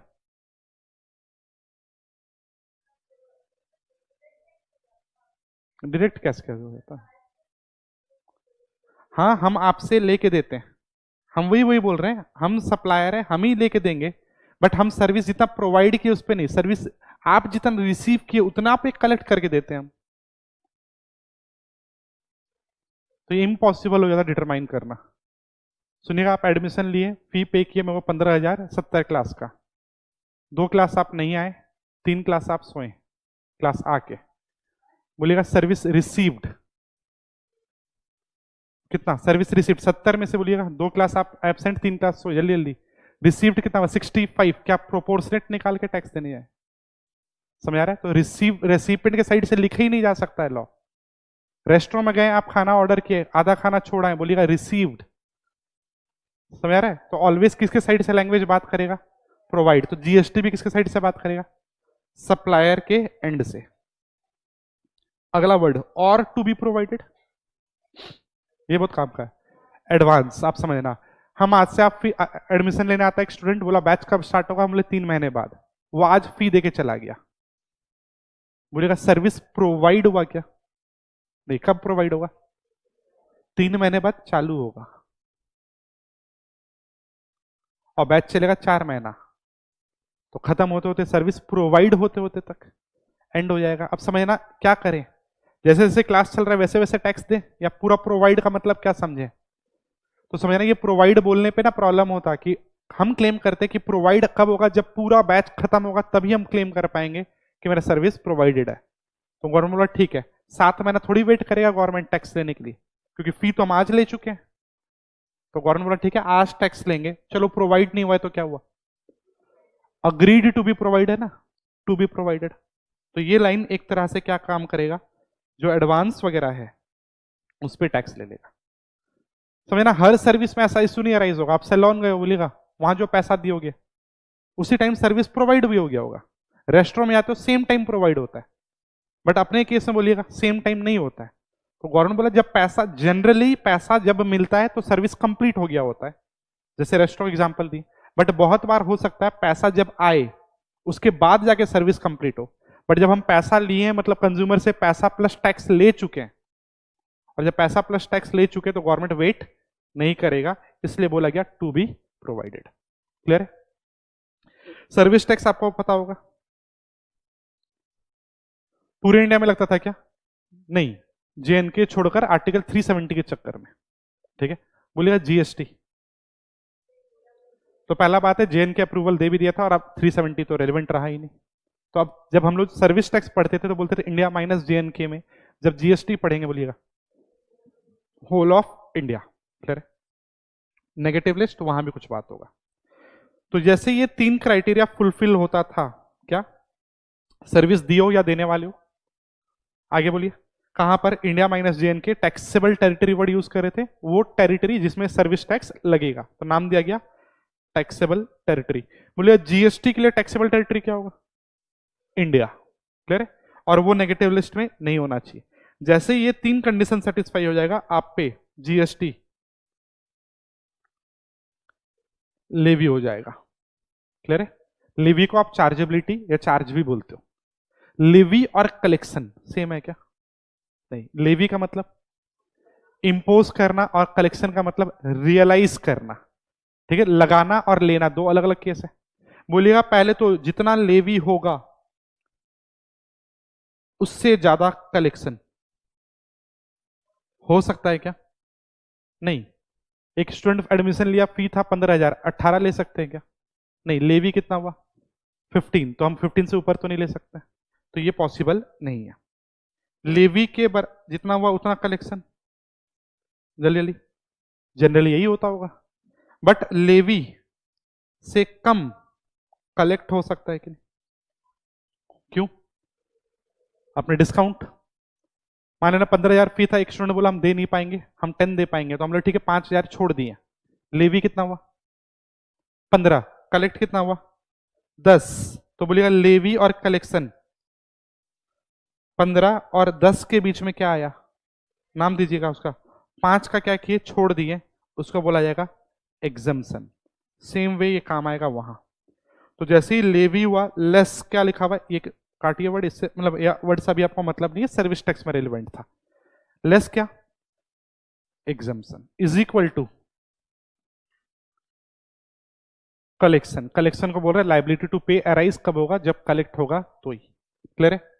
तो बहुत सारा सर्विसेज पढ़ोगे जिसपे जीएसटी लगेगा तो, बट गवर्नमेंट छोड़ देगा। समझे ना? डॉक्टर सर्विस है, उस पर जीएसटी लेवी होता है, बट अगर डॉक्टर सर्विस पे जीएसटी आप कलेक्ट करोगे तो पेशेंट के एंड पे क्या होगा? कॉस्ट हाई होगा। तो जब जब गवर्नमेंट को लगता है लग तो रहा है बट लेना नहीं चाहिए, तो गवर्नमेंट क्या करेगा? एग्जम्पशन ले आएगा। तो ये लाइन समझ आ रहा है सबको? Levy less exemption is equal to collection. ये समझ आ रहा है? ये बहुत काम आएगा जीएसटी में। क्लियर है? जितना लगा लेस एग्जम्पशन। अगर एग्जम्पशन नहीं है तो levy is equal to collection, exemption है तो reduced amount is equal to collection. Clear है यहां तक? कोई डाउट बोल दीजिएगा। नेक्स्ट वापस आइएगा पेज 1 पे।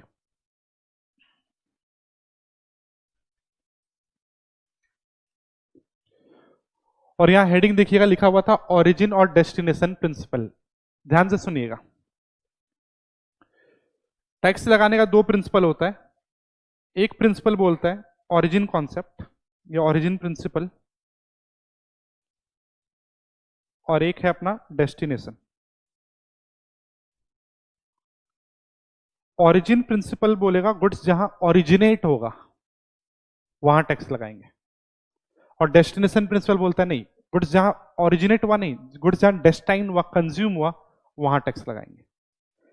बोलेगा अगर ये प्रिंसिपल का बात कर ले हम, और गुड्स आ रहा है यूएस से इंडिया, बोलिए यूएस से गुड्स इंडिया आ रहा है, ओरिजिन प्रिंसिपल के हिसाब से टैक्स कहां लगेगा? ओरिजिन कंट्री पे यहां, और डेस्टिनेशन के हिसाब से इंडिया। ओरिजिन प्रिंसिपल यूएस में टैक्स लगाएगा, यूएस के साइड से ये एक्सपोर्ट है या इंपोर्ट? तो एक तरह से हम बोल रहे हैं ओरिजिन प्रिंसिपल एक्सपोर्ट पे टैक्स लगा रहा है, और डेस्टिनेशन प्रिंसिपल कहां लगा रहा है? इंडिया। इंडिया क्या है के साइड से? इंपोर्ट। तो बेसिक अगर अपने बात कर लें तो ओरिजिन प्रिंसिपल एक्सपोर्ट पे टैक्स लगा रहा है, और डेस्टिनेशन प्रिंसिपल किस पे? इंपोर्ट पे। पहले आप बताइएगा कोई भी कंट्री एक्सपोर्ट और इंपोर्ट दोनों में से क्या ज्यादा चाहेगा? तो हमारा ये मोटिव ही होता है ना कि एक्सपोर्ट ज्यादा हो, किससे? इंपोर्ट से। तो हम लोग एक्सपोर्ट ज्यादा कब होगा? इस फॉरेक्स आएगा, ये तो समझ आ ही रहा है। मतलब इकोनॉमिक्स में जानते हो ना, balance of trade, difference between आपका फॉरेक्स इनफ्लो और फॉरेक्स आउटफ्लो। और हम लोग हमेशा चाहेंगे क्या? इनफ्लो हमारा ज्यादा हो, आउटफ्लो कम। और फॉरेक्स का इनफ्लो कैसे होगा? एक्सपोर्ट ज्यादा करने से। तो हर कंट्री ये मोटिव रखता है, ठीक है। बट बोलिएगा अब एक्सपोर्ट ज्यादा कब होगा? जब आपके कंज्यूमर्स आउट ऑफ इंडिया जाते हो और आपसे खरीदें, तो एक्सपोर्ट का प्राइस कंपिटिटिव हो। गवर्नमेंट हमेशा चाहता है ना कि एक्सपोर्ट का प्राइस कम हो, मतलब गवर्नमेंट अपने साइड से आपका प्राइस चेंज नहीं करता है। गवर्नमेंट बोलता है ठीक है, आपको 100 में बेचना था, आप 100 में बेचो, हम टैक्स नहीं लेंगे। कम से कम टैक्स नहीं लेंगे तो एक्सपोर्ट क्या होगा? सस्ता। सस्ता होगा तो ज्यादा लोग खरीदेंगे। और बोलिएगा अगर गवर्नमेंट का ये मोटिव है कि एक्सपोर्ट ज्यादा हो, ज्यादा होने के लिए टैक्स नहीं लगना चाहिए एक्सपोर्ट पे, तो कौन सा प्रिंसिपल? कौन सा? डेस्टिनेशन, ठीक है। क्योंकि यही केस अगर यूएस से इंडिया गया है तो इंडियन गवर्नमेंट, बोलना सॉरी, इंडिया के साइड से हम लिखते हैं, इंडिया से ऑस्ट्रेलिया गया है, इंडिया के साइड से ये क्या हो रहा है? एक्सपोर्ट। बोलिएगा टैक्स लगाएंगे क्या हम लोग? नहीं। तो एक्सपोर्ट पे जब टैक्स नहीं लगेगा तो एक्सपोर्ट सस्ता होगा, तो हो सकता है बाहर वाले लोग आपसे ज्यादा खरीदें। और दूसरा लॉजिक एक और होगा, दो लॉजिक होता है इसका, ध्यान सुनिएगा, फिर से रिपीट कर रहे हैं। डेस्टिनेशन क्यों फॉलो होता है? क्योंकि वो एक्सपोर्ट पे टैक्स नहीं लगाता है, किस पे लगाता है? इंपोर्ट। और ये आप चाहोगे भी। समझना एक और केस, बाहर से मैसिवली इंपोर्ट हो रहा है, आप बोलना इंपोर्ट चाहोगे क्या मैसिव हो? ना। क्यों? एक तो फॉरेक्स जाएगा, ऊपर से मेरी डोमेस्टिक इंडस्ट्री को हर्ट होगा। अब क्योंकि हम लोग एलपीजी, जी फॉर ग्लोबलाइजेशन, ये अग्रीमेंट हम लोग फॉलो कर रहे हैं और डब्ल्यूटीओ मेंबर है, तो हम इंपोर्ट बैन तो नहीं कर सकते इमीडिएटली। तो इंपोर्ट तो होगा, बट इंपोर्ट डिस्करेज जरूर कर सकते हैं। क्या करें? इसको महंगा कर दो ताकि लोग बाहर से ना खरीदे। और महंगा कब? जब जो गुड्स इंपोर्ट हो रहा है उस पर ड्यूटी या टैक्स लगा दो। तो ये मोटिव से भी देखा जाए या फॉरेक्स सेविंग मोटिव से भी देखा जाए, तो कौन सा प्रिंसिपल बोलिएगा आपका मोटिव को सप्लीमेंट करेगा? डेस्टिनेशन। तो इसलिए क्या होता है? डेस्टिनेशन प्रिंसिपल फॉलो होता है। आइए पढ़ते हैं ऑरिजिन और डेस्टिनेशन प्रिंसिपल, जल्दी जल्दी पढ़िए। Under origin principle, value added domestically on goods whether meant for export or consumed domestically is subject to tax। ये लाइन समझ आ रहा है? बोलिएगा गुड्स इंडिया में बना, इंडिया में बनने के बाद ऑस्ट्रेलिया जाए या इंडिया से इंडिया में जाए, ओरिजिन प्रिंसिपल टैक्स कहां लगाएगा? इंडिया में, क्योंकि ओरिजिनेट कहां हुआ है? इंडिया। मतलब ये एक्सपोर्ट और लोकल में कोई डिफरेंशिएशन नहीं कर रहा है, यही लाइन लिखा हुआ था। Under origin principle, value added domestically on goods, whether they are meant for export or consumed domestically, is subject to tax. So, पढ़िएगा, this principle क्या taxes exports, hence generally not followed। Clear है? Next one, destination principle, पढ़िए। इस principal में tax कब लगेगा? जब goods आपके यहां क्या होगा? कंज्यूम। मतलब ये किस पे टैक्स लगा रहा है? इंपोर्ट्स पे, ना कि एक्सपोर्ट्स पे। इसलिए ये फॉलो होता है। और हम लोग डब्ल्यूटीओ मेंबर है और डब्ल्यूटीओ अग्रीमेंट भी बोलता है आपको डेस्टिनेशन प्रिंसिपल फॉलो करना है। क्लियर है? ये एक रीजन बताएं हम आपको क्यों डेस्टिनेशन होता है। कल जब अपने जीएसटी करेंगे तो एक और रीजन दिखेगा। मेन मोटिव ये है, तो जो छोटा मोटिव है, एक बिगर मोटिव और होता है डेस्टिनेशन प्रिंसिपल का। क्लियर है? नेक्स्ट, इसके अलावा सुनिएगा, अभी तक आपने क्या क्या देख लिया, एक बार बस बात कर ले। तो हम लोग एक्साइज के बारे में सुन लिए, सैनवेट, वैट, सीएसटी समझ आ गया, और फिर अभी अपने देखे क्या, सर्विस टैक्स। प्लस ये प्रिंसिपल जरूर याद रखना अपने को कि हम लोग कौन सा प्रिंसिपल फॉलो कर रहे हैं, डेस्टिनेशन प्रिंसिपल। ठीक है, ध्यान से सुनिएगा। और लेवी वाला बात याद रखना है कि लेवी और कलेक्शन के बीच में क्या होता है, गैप, और ये बात क्या होता है, एग्जम्पशन। और ध्यान से सुनना, ये डेस्टिनेशन प्रिंसिपल के साइड में लिखिएगा एक मोटो, रेड पेन से लिख रहे हैं, डेस्टिनेशन प्रिंसिपल। बोलिएगा डेस्टिनेशन प्रिंसिपल एक्सपोर्ट पे टैक्स लगाता है क्या, नहीं, तो एक मोटो हम लोग बोलेंगे, export the goods not the taxes. ये बहुत काम का लाइन है, इससे आपका कस्टम्स में भी प्रोविजन निकल जाता है और इसमें आपका जीएसटी में भी बहुत प्रोविजन निकल जाएगा। Export the goods not the taxes. ठीक है, इसको हम समझा रहे हैं स्पीड में, सुनना अच्छे से। इंडिया में हम फैब्रिक परचेज किए और फैब्रिक जब परचेज किए इंडिया में, बोलिएगा आज के टाइम पे बिल में क्या लगेगा, फैब्रिक परचेज किए जीएसटी, तो सेलिंग प्राइस 100, 10 रुपया जीएसटी, बिल आ गया 110 का। फैब्रिक से हम शर्ट बनाते हैं और सुनिएगा शर्ट को इंडिया में ही बेचते हैं, जल्दी जल्दी बोलिएगा आगे बिल। और मान लो मेरा जो भी, हम डायरेक्टली बिल अमाउंट ही बता दे रहे, सेलिंग प्राइस 190 है, जीएसटी रैंडमली हम 10% ले रहे हैं, 19, ये बिल बना। ध्यान से बोलिएगा, ये आदमी को क्रेडिट मिलेगा कि नहीं, क्यों, पीछे टैक्स दिया है, आगे भी टैक्स दे रहा है, कंज्यूमर नहीं है ये आदमी। ठीक है, ये पास कर रहा है, समझ रहा है प्रोडक्ट, तो इसको आराम से आईटीसी मिल जाएगा कितने का, 10 का। क्लियर है यहां तक। नेक्स्ट केस, मान के चलना ये आदमी इंडिया में नहीं बेचता, ठीक है, ये आदमी इंडिया में नहीं बेचकर एक्सपोर्ट करता, ध्यान दीजिएगा सब कोई। ये जब इंडिया में बेचा तो ये वाला बिल बनाया हम लोग। अब मान लो ये ऑस्ट्रेलिया भेज रहा है गुड्स, इनवॉइस बताइएगा, इनवॉइस मान लेना, इस बार वैल्यू एडिशन हम आपको फिगर बता रहे हैं 90 का है। पहले बताइएगा इस आदमी को जब भी जो भी अमाउंट लिखेगा आगे ये जीएसटी चार्ज करेगा या नहीं, नहीं, क्यों, एक्सपोर्ट, और एक्सपोर्ट पे ऐसे भी लगना था तो कस्टम्स लगना, ये तो नहीं होना चाहिए। और बोलिएगा कस्टम्स भी लगेगा क्या, या कस्टम्स जीएसटी जो भी बोलिए, नहीं, क्यों, डेस्टिनेशन प्रिंसिपल के हिसाब से एक्सपोर्टिंग कंट्री टैक्स नहीं लगाएगा, जहां डेस्टिनेशन होगा वहां लगेगा। तो अगर हम इंडिया से ऑस्ट्रेलिया भेजे तो हम तो टैक्स नहीं लगाएंगे।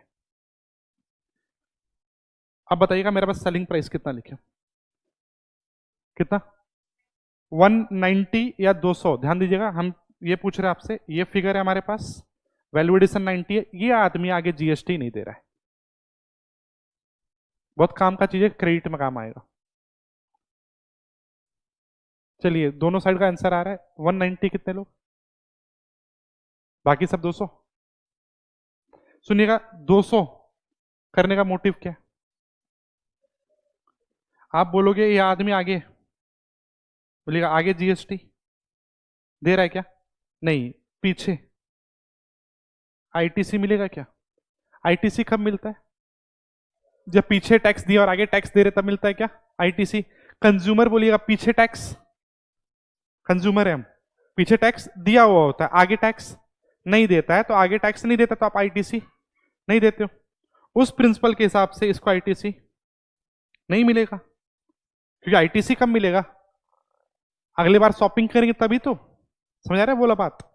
तो अब जैसे ही आईटीसी नहीं मिला, ध्यान दीजिएगा, तो आईटीसी का पहला प्रिंसिपल हम आपको आज बताए थे, आईटीसी कब मिलता है, जब आपका आउटपुट पे टैक्स हो, आगे टैक्स दोगे तभी आपको क्या मिलेगा, आईटीसी, ये पहला प्रिंसिपल था। अब जैसे ही बोलिएगा इस आदमी को आईटीसी नहीं मिला, जल्दी जल्दी बताइएगा entry, purchase ITC to cash, यही लिखते थे ना, पॉकेट से गया 110, आप बोल रहे हो आईटीसी नहीं मिलेगा, जल्दी जल्दी।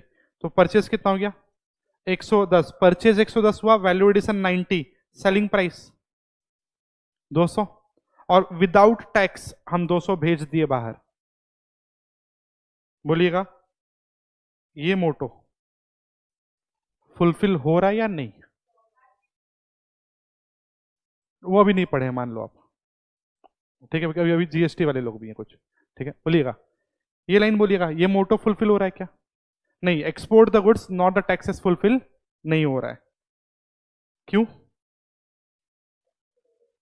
क्योंकि आप क्या किए हो, 10 रुपया यहां जोड़े हो, 10 रुपया आपके कॉस्ट में जाते जाते कहां गया 200, और 200 के साथ साथ यहां आया, और यहां के साथ साथ ऑस्ट्रेलिया पहुंच गया, और आपको ऑस्ट्रेलिया क्या पहुंचाना था?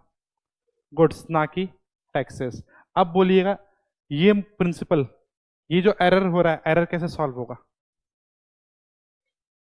ये कैसे ऑस्ट्रेलिया टैक्स ना जाए?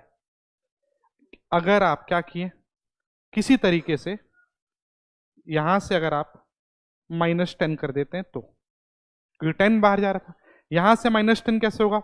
मेरा वैल्यू एडिशन तो 90 है, तो यहां से 10 लेस कर देते। सबको समझ आ रहा है? यहां से 10 अगर लेस होगा तो मेरा डबल एंट्री मैच नहीं खाएगा। कब लेस होगा, कब मैच खाएगा? जब आप क्या दोगे, आईटीसी। बट अभी आप सुन रहे थे कि आईटीसी कब मिलता है? जब आगे टैक्स हो। हाँ, इस केस में आगे टैक्स नहीं है, बट आगे मेरा डब्ल्यूटीओ अग्रीमेंट है, और डब्ल्यूटीओ अग्रीमेंट क्या बोला था? गुड्स भेजना, टैक्स नहीं। अब बोलिएगा क्या करें, इस आदमी को आईटीसी दे कि नहीं दे? बोलिए, आगे टैक्स नहीं दे रहा है, बट अगर हम आईटीसी नहीं दें तो आप लोग देख लिए एग्जांपल, आईटीसी नहीं दे तो क्या हुआ था? ये कॉस्ट, ये सेलिंग प्राइस, ये वाला सेलिंग प्राइस, और कहां चल जा रहा था? ऑस्ट्रेलिया। तो बोलिएगा क्या डब्ल्यूटीओ अग्रीमेंट तोड़ने दें? नहीं। तो डब्ल्यूटीओ अग्रीमेंट वैलिड करने के लिए आपको क्या करना पड़ेगा? आईटीसी देना पड़ेगा। तो दूसरा सुनिएगा, इन जनरल, इन जनरल आपको आईटीसी क्या कब मिलता है? जब आगे टैक्स दोगे तो। एक्सेप्शन सिर्फ एक, एक्सपोर्ट। समझ आ रहा है? तो आप बोलिएगा यार मैं क्या दे देंगे? आईटीसी। यहां तक क्लियर है सब? कोई डाउट तो पहले यहां तक पूछ लीजिएगा। क्लियर? बोलिए आईटीसी का यूज क्या है इसके? अगला पॉइंट। चलो आप बोल रहे हो आईटीसी दे देंगे, ठीक है, आईटीसी ले लिया, बैलेंस शीट में दिखा दिया, और ये प्योर एक्सपोर्टर है हम बोल रहे हैं। ये लाइन का मतलब कि कि ये आईटीसी जो है ना, कहाँ यूज होता है वैसे? अगले शॉपिंग में, अगले रिचार्ज में, या आगे टैक्स देने में। और ये आदमी हम बोल रहे हैं प्योर एक्सपोर्टर है, मतलब इसका आगे जीएसटी पेएबल होगा ही नहीं। मतलब बार बार जब ये खरीदेगा बार बार, तो बार बार आईटीसी मिलते जाएगा, आईटीसी एक्यूमुलेट होते जाएगा, आईटीसी यूटिलाइज हो ही नहीं रहा है। तो ये आदमी गवर्नमेंट को बोला हम नहीं लेंगे आईटीसी। क्यों? क्योंकि अगर हम आईटीसी ले लेते हैं, ध्यान से सुनिएगा, तो मेरा कॉस्ट कितना होता है? जल्दी जल्दी, आईटीसी ले तो 100, बट आईटीसी लेने से मेरा पास नाम का एसेट खड़ा हो रहा है, ये फ्यूचर बेनिफिट दे ही नहीं रहा है। तो ये आदमी बोला हम आईटीसी बेनिफिट होता है, आईटीसी मेरे लिए क्या है? बेनिफिट। तो गवर्नमेंट ये बोला बेनिफिट नहीं चाहिए मेरे को। क्यों नहीं चाहिए? क्योंकि अगर ये आईटीसी नहीं लेगा तो कॉस्ट कितना होगा? 110, और 110 जब 10 रुपया कॉस्ट में गया, कॉस्ट में गया तो सेलिंग प्राइस में गया, सेलिंग प्राइस में गया तो कस्टमर से 10 रुपया रिकवर हो गया ना। सबको ये नहीं समझ आया कि नहीं आया? रिपीट कर रहे हैं, ये आदमी अगर आईटीसी ले रहा था तो आईटीसी सिर्फ एक्यूमुलेट हो रहा था। ये आदमी गवर्नमेंट का बात नहीं कर रहे, ये पर्सन बोला मेरा पैसा बर्बाद हो रहा है, वर्किंग कैपिटल, तो ये बोला हम आईटीसी नहीं लेंगे, बेनिफिट नहीं लेंगे। अकॉर्डिंगली कॉस्ट कितना हो गया? 110, वैल्यू एडिशन 90, अब का सेलिंग प्राइस 200, और हम 200 लेंगे तो 10 रुपया भी तो रिकवर हो गया। तो ये आदमी बोला हम आईटीसी नहीं लेंगे। बोलिएगा इसका इस चक्कर में क्या हो रहा है? तो गवर्नमेंट बोला आपके ये नहीं लेने के चक्कर में मेरा अग्रीमेंट इनवैलिड हो जा रहा है डब्ल्यूटीओ का, और हम टैक्स नहीं भेज सकते। तो ये आदमी भी बोला कंट्री या कुछ भी हो, मेरा लॉस हम थोड़ी बेयर करेंगे, तो क्या करें? तो गवर्नमेंट बोला ठीक है, एक काम करो, आप आईटीसी तो लो, यूज नहीं कर पाओगे तो हम क्या दे देंगे इसका रिफंड। सुनिएगा अच्छे से ये लाइन, एक और काम का चीज, फैक्ट्री बंद कर दो, आईटीसी पड़ा हुआ है, बर्बाद, रिफंड नहीं मिलता है।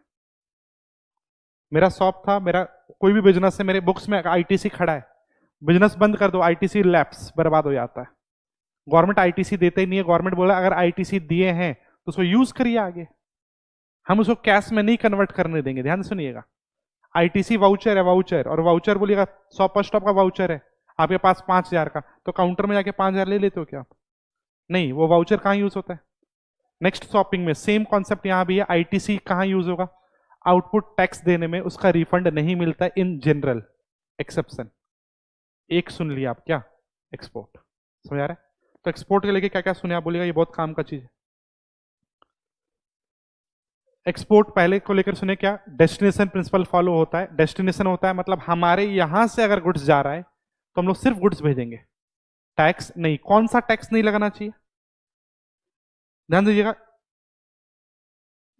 ये वाला टैक्स नहीं लगाना चाहिए या ये वाला, दोनों। ध्यान दीजिएगा, मतलब एक और वर्ड यहां से मिलेगा आपको, एक्सपोर्ट में टोटली गुड्स टैक्स फ्री जाना चाहिए। टैक्स फ्री मतलब आउटपुट का भी टैक्स नहीं आना चाहिए और इनपुट का भी नहीं, मतलब आउटपुट का भी बर्डन जीरो टैक्स का, इनपुट का भी बर्डन जीरो, इसलिए आप एक्सपोर्ट को बोलते हो जीरो रेटिंग। ये सुने होगे आप लोग पहले इंटर में, एक्सपोर्ट्स आर जीरो रेटेड, ये वर्ड यूज करते हैं। हमारे यहां भी जीरो रेटेड होगा, तो ध्यान दीजिएगा, जीरो रेटेड एक और वर्ड। जीरो रेटिंग का मतलब बताइए? सिर्फ आउटपुट को नील करना क्या? बोलिएगा आगे टैक्स नहीं लगाना, जीरो रेटिंग है क्या? नहीं, वो एग्जम्पशन भी हो सकता है। बोलना पेन पे जीएसटी था, गवर्नमेंट बोला मत दो, आगे नहीं दिए, ये जीरो रेटिंग है। जीरो रेटिंग का मतलब पूरे प्रोडक्ट को का टैक्स बर्डन को जीरो करना, पूरा प्रोडक्ट का टैक्स बर्डन, मतलब आउटपुट बर्डन भी नील। हमारे एग्जांपल बोलेगा आउटपुट का बर्डन नील कैसे हुआ? टैक्स लगा ही नहीं। और इनपुट का नील कैसे हुआ? क्रेडिट देकर, और क्रेडिट का क्या देकर? रिफंड देकर। मतलब एक्सपोर्ट्स आर जीरो रेटेड, ये लाइन होता है, मतलब एक्सपोर्ट्स पे पीछे का भी कोई बर्डन नहीं है टैक्स का और आगे का भी नहीं है, वो पूरे प्रोसेस में टैक्स फ्री हो गया, जीरो। ये लाइन समझ आ रहा है? तो जब आप पढ़ने जाओगे तो हम लोग एक्सपोर्ट के लिए पढ़ेंगे जीरो रेटेड सप्लाई, और उस टाइम में आपको ये कॉन्सेप्ट जरूर याद होना चाहिए। क्लियर है? तो बहुत इंपॉर्टेंट लाइन था, अगर आप ये लाइन समझ गए ना, ये लाइन, तो आपका हर चीज निकल गया, क्योंकि इसी लाइन के बेसिस पे आप आगे टैक्स, बिल में टैक्स नहीं लगाए, इसी लाइन के बेसिस पे, इसी लाइन के बेसिस पे जो पीछे टैक्स लगा था उसका आईटीसी मिला, और वो आईटीसी पड़ा रह जा रहा था तो उसका रिफंड भी मिला। तो दो आउटपुट इनपुट बर्डन नील करना को क्या बोलते हैं? Zero rating. ज्यादा क्लियर है? और जो लोग कस्टम्स पढ़ा हुआ है, कस्टम्स, उनके लिए बोल दें, इस केस में ड्रॉबैक का भी डिस्कशन नहीं हो पाएगा, क्योंकि ड्रॉबैक सिर्फ किसका मिलता है? कस्टम्स का। तो हां, अगर ये केस होता, बाहर से गुड्स लाएं, इंपोर्ट ड्यूटी दिए, वही गुड्स को एक्सपोर्ट कर रहे हैं, तो हां आगे एक्सपोर्ट पे तो टैक्स नहीं लगाते हम लोग, बट ये तो लग रखा है। अब क्योंकि एक्सपोर्ट क्या करना है, बोलेगा यूएस से गुड्स इंडिया आया, इंडिया से गुड्स ऑस्ट्रेलिया जाएगा, जो कस्टम्स नहीं पड़ा वो भी समझ सकता है। हम इंडिया से, इंडिया आया, बोलेगा डेस्टिनेशन प्रिंसिपल, कहां टैक्स लगाएगा? इंडिया में, तो इसलिए तो आपने यहां इंपोर्ट ड्यूटी टिक किया, लग गया। अब वो गुड्स इंडिया से चला गया ऑस्ट्रेलिया, हाँ बिल बनाएंगे, बिल में टैक्स नहीं लिखेंगे, काम चल जाएगा इससे? जल्दी जल्दी बोलिए। नहीं, बिल में टैक्स नहीं लिखोगे तो आउटपुट पे टैक्स नहीं लगा, बट इनपुट पे तो लगा रखा है। और इनपुट कहां चला जाएगा? क्योंकि कॉस्ट में, कॉस्ट में मतलब सेलिंग प्राइस में, सेलिंग प्राइस में मतलब ऑस्ट्रेलिया। तो इसलिए आप क्या करोगे? बोलिए, क्या सॉल्यूशन आपके पास? जो पढ़े हो उससे मुझे मतलब नहीं है, आप ही बताओ ना क्या सॉल्यूशन। अभी ये वाला सॉल्यूशन देखिए ना, यह क्या सॉल्यूशन था? पहले आप आईटीसी पकड़ाएं, अगला आईटीसी नहीं ले यूज कर पा रहा है तो क्या दे दिए? रिफंड। वैसे ही कस्टम्स में आईटीसी होता ही नहीं है, तो कस्टम्स में डायरेक्टली इसका क्या मिल जाएगा? रिफंड। बस कस्टम्स का रिफंड में नाम अलग होता है, रिफंड को वहां बोलते हैं ड्रॉबैक। तो ये बात कस्टम्स में आप देखिए, क्लियर है? मतलब ट्रीटमेंट सेम है, जीरो रेटिंग दोनों केस में हो रहा है। इंडियन टैक्सेस लगा है तो भी रिफंड मिलेगा। बोलिएगा इंडियन टैक्स का रिफंड किस लॉ में मिलेगा? ये 10 रुपए का बोलिए तो, ये 10 रुपए का रिफंड किस लॉ में? जीएसटी। तो अब लोग जीएसटी में पढ़ेंगे। और ये जो भी पैसा लगा है इसका भी रिफंड मिलेगा, बट कहां पर? कस्टम्स में। बट कॉन्सेप्ट दोनों ही डेस्टिनेशन प्रिंसिपल फॉलो करेगा, दोनों का सेम। क्लियर है यहां तक? तो आज रहने देते इतने तक ही, अच्छे से रिवाइज कराइएगा आप लोग, ठीक है? और कस्टम्स का फर्स्ट क्लास जो लोग नहीं किए आज यूट्यूब पे अपलोड हो जाएगा। इन बिटवीन कभी भी टाइम मिले तो कर लेना, क्योंकि उसमें बेसिक टैक्स का बात किया हुआ है, ठीक है? वो समझ आ जाएगा आप लोग को।